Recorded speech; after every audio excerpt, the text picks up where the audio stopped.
حضرت عمر بن عبدالعزیز رحمۃ اللہ علیہ، جن کو عمر ثانی بھی کہا جاتا ہے، انہوں نے اپنی زندگی کے اندر ایک پادری سے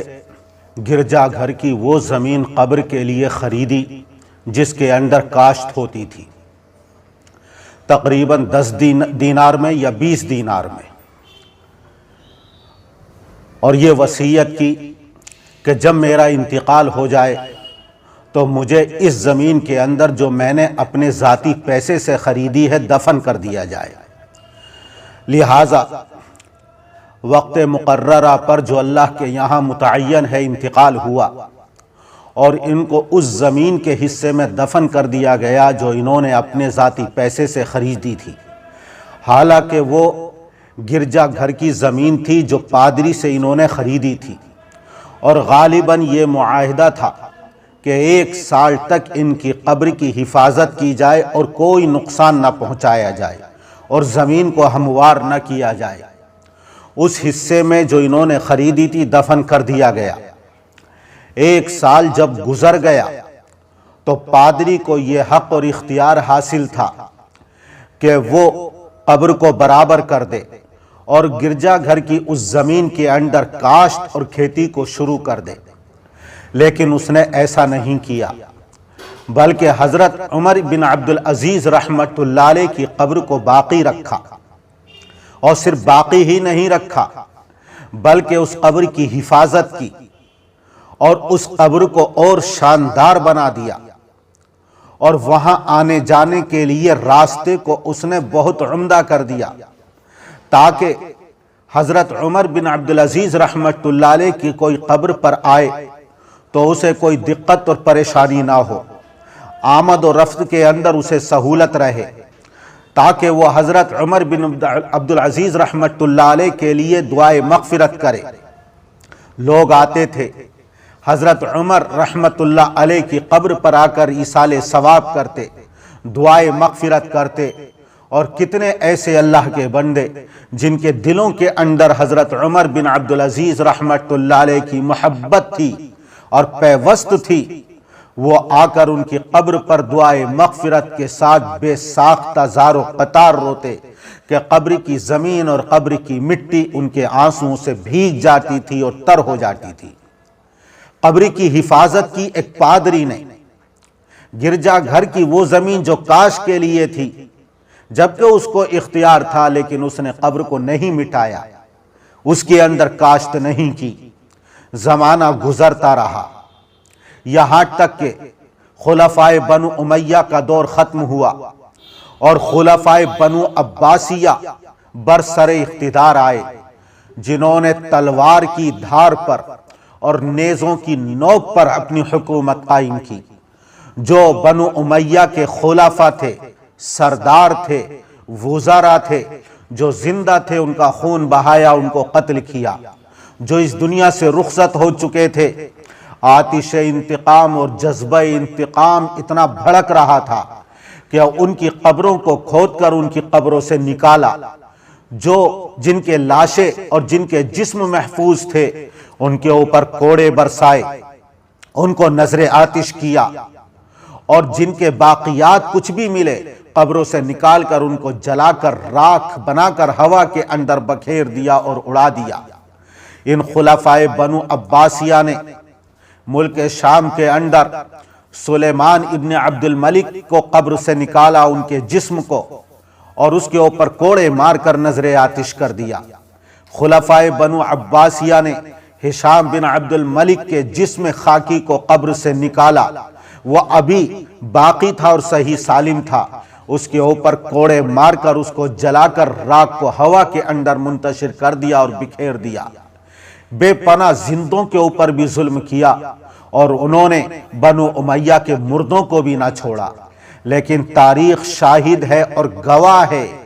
ان ظالم خلفائے بنو عباسیہ نے بھی حضرت عمر بن عبدالعزیز رحمۃ اللہ علیہ کی قبر کو کوئی نقصان نہیں پہنچایا۔ کیوں؟ اس لیے کہ حضرت عمر ابن عبدالعزیز رحمۃ اللہ علیہ ایک اللہ والے تھے، ایک صاحب دل تھے، متقی پرہیزگار تھے، عدل و انصاف ان کی پوری قلم رو کے اندر عام تھا۔ مسلمان اور ذمی، مومن اور غیر مسلم کے درمیان انصاف کرنے میں کوئی فرق نہیں تھا۔ انہوں نے پوری زمین کو عدل و انصاف سے بھر دیا تھا۔ ان کا عدل و انصاف صرف زندوں تک محدود نہیں تھا، انسانوں تک محدود نہیں تھا، بلکہ اس سے متعدی ہو کر اس کے اثرات جانوروں پر بھی پڑ رہے تھے کہ ایک ہی گھاٹ سے شیر اور بھیڑ پانی پیتے تھے، بھیڑیا اور بکری پانی پیتے تھے، لیکن کوئی درندہ کسی بکری اور بھیڑ پر حملہ نہیں کرتا تھا۔ اتنا انہوں نے عدل و انصاف سے زمین کو بھر دیا تھا۔ ہر دل کے اندر ان کے لیے محبت تھی، ہر دل کے اندر ان کے لیے فریفتگی اور عشق تھا، اس لیے پادری نے بھی ان کی قبر کو باقی رکھا، خلفائے بنو عباسیہ کے ظالموں نے بھی ان کی قبر کو باقی رکھا، بلکہ پادری نے تو ان کی قبر کو اور خوبصورت بنا دیا تھا۔ لوگ دور دراز سے آتے اور ان کی قبر کی زیارت کرتے اور دعائے مغفرت کرتے۔ ایک قافلہ جب مقام وابق سے چلا، جس کے اندر اپنے وقت کے مشہور مجتہد محدث اللہ والے حضرت مکحول رحمت اللہ علیہ تھے،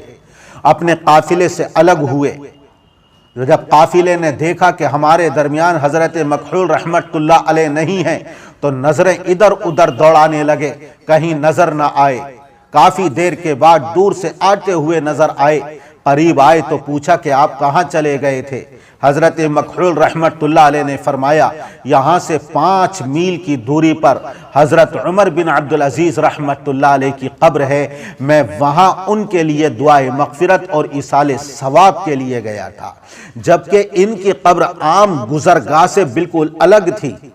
لیکن اس کے باوجود عام و خاص ان کی قبر پر حاضری دیتے تھے، ان کی موت پر حسرت اور افسوس کرتے، ان کے لیے دعائے مغفرت کرتے، ایصال ثواب کرتے تھے۔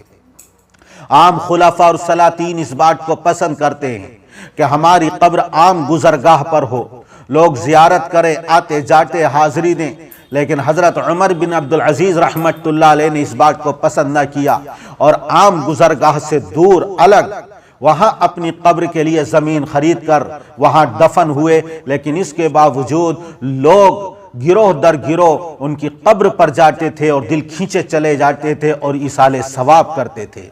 جن کی قبر کو ایک غیر مسلم عیسائی پادری نے باقی رکھا، خلفائے بنو عباسیہ نے،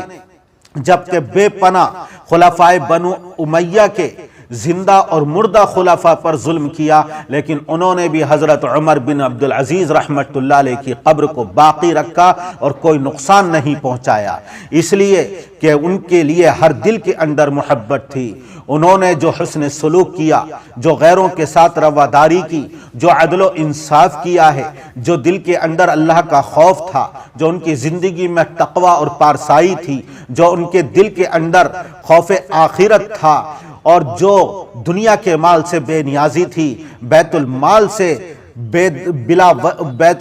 کبھی انہوں نے کوئی پیسہ اپنی ذاتی زندگی پر خرچ نہیں کیا، اپنی بیوی بچوں کو اس سے دور رکھا، بلکہ جتنا ان کو ورثے میں ملا وہ بھی بیت المال کے اندر جمع کر دیا، اپنی بیوی کے تمام زیورات بیت المال کے اندر جمع کر دیے۔ جو امید ان سے باندھے ہوئے تھے کہ ان کے خلیفہ بننے کے بعد ہمیں جاگیریں ملیں گی، ہمیں پہلے خلفائے بنو امیہ کا ورثہ ملے گا، سب کو محروم کر دیا اور یہ کہہ دیا یہ تمام مسلمانوں کا حق ہے، اور بیت المال کے اندر سب کچھ جمع کر دیا۔ ایک امیر المؤمنین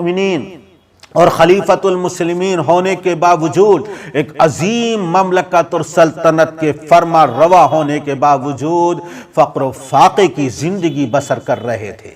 کیوں نہ ہوتی دلوں کے اندر محبت، ذمیوں کے ساتھ بڑا اچھا سلوک تھا، پورے طور پر ان کے حقوق ادا کرتے تھے، اسی وجہ سے ان کی قبر کو کبھی کسی نے نقصان نہیں پہنچایا۔ پادری نے ان کی قبر کی حفاظت کی،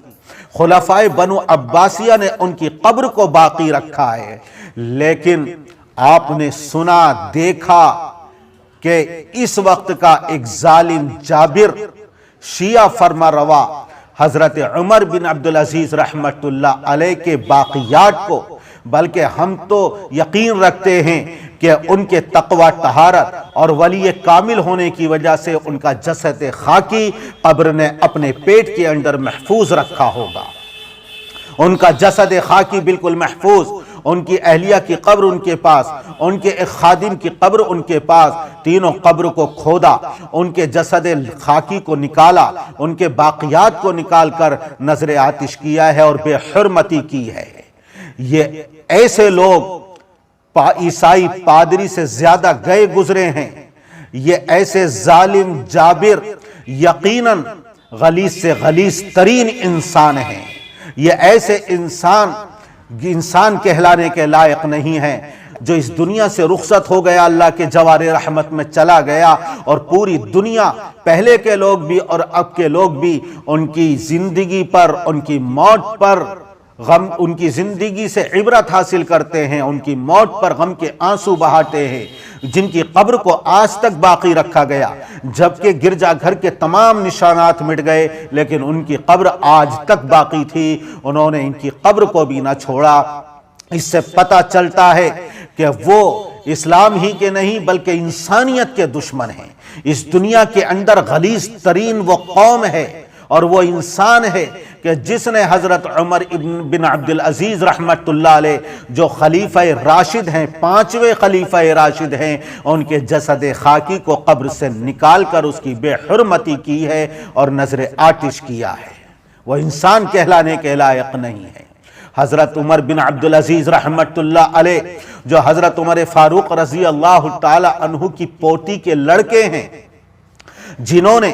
اپنے بیٹے حضرت عاصم سے یہ کہا تھا کہ بیٹے تم اس لڑکی سے نکاح کر لو جو قبیلہ بنو ہلال سے تعلق رکھتی ہے، جو دودھ میں پانی ملانے کو اپنی والدہ سے منع کر رہی تھی کہ اس کے پیٹ سے ایک ایسا شہسوار پیدا ہوگا جو پورے عرب کی قیادت کرے گا۔ حضرت عمر فاروق رضی اللہ عنہ نے خواب دیکھا اور ایک دم گھبرا کر اٹھ گئے کہ یہ انسان کون ہے جس کے چہرے پر زخم ہوگا، جو اشج ہوگا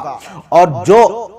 پوری دنیا کو عدل و انصاف سے بھر دے گا۔ یہ حضرت عمر فاروق رضی اللہ تعالی عنہ کے خواب کی تعبیر ہیں حضرت عمر ثانی، حضرت عمر بن عبدالعزیز رحمت اللہ علیہ، جنہوں نے پوری دنیا کو عدل و انصاف سے بھر دیا تھا۔ حضرت خضر علیہ السلام نے ان کو بشارت دی، ان کے کندھے پر ہاتھ رکھا اور یہ فرمایا کہ تمہیں اللہ تعالیٰ خلافت عطا فرمائے گا اور اللہ کی طرف سے تمہاری مدد کی جائے گی، نصرت کی جائے گی۔ واقعتاً 2 سال 5 ماہ انہوں نے حکومت کی اور اللہ کی طرف سے ان کی ایسی نصرت اور مدد ہوئی کہ انہوں نے پوری دنیا کو عدل و انصاف سے بھر دیا۔ آج جو ان سے دشمنی رکھ رہے، ان کی قبر سے دشمنی کی، ان کے جسد خاکی کو قبر سے نکال کر اس کی بے حرمتی کی ہے، وہ عدل و انصاف کے دشمن ہیں، وہ تقوی و طہارت سے عاری ہیں، ان کے دلوں کے اندر خوف خدا نہیں، ان کے دل کے اندر خوف آخرت نہیں، ان کے دل کے اندر میں تو یہ کہتا ہوں اسلام نام کی بھی کوئی چیز نہیں ہے۔ اسی وجہ سے ایک ایسے عظیم المرتبت انسان سے اس درجے بغض، اناد، دشمنی اور کینہ کہ انہوں نے اس دنیا سے رخصت ہوئے اور اللہ کے جوار رحمت میں گئے ہوئے ایسی عظیم ہستی کے جسد خاکی کو نہ چھوڑا اور قبر کو کھود کر ان کی جسد خاکی کو نکال کر اس کی بے حرمتی کی۔